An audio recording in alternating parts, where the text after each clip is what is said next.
Even without the spectacular visuals, Jurassic Park can be a pretty exciting film. Just ask any of your friends who watched it with their eyes closed. Well, I did too. CNN's Dennis Michael visited the Skywalker Ranch and talked with the artist behind Jurassic Park's sound. You feel that?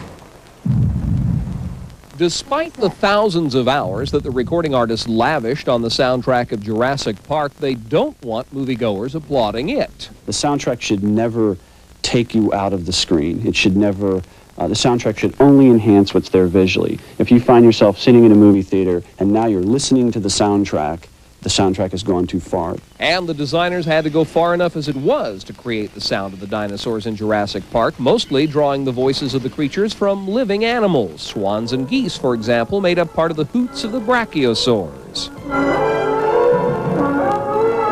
And a stampede of gallimimuses came from the sound of a real stampede, albeit a small one. We went out and recorded both cattle and horse stampedes. There were only about 3 or 4 cows or horse at a time, but we got them to run around and record as close as we could.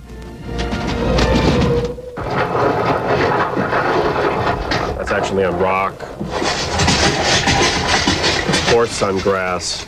The digital synclavier, loaded with megabytes of animal sounds, allowed sound designer Gary Rydstrom to play the dinosaur sounds along with film, like an instrumental performance. Just sort of slowly watch the scene and then... And the synclavier allowed the sound designers to mix voices, turning a dolphin shriek and a walrus grunt into a raptor snarl. We blended the two elements together, so I had the low-frequency walrus with the high-frequency.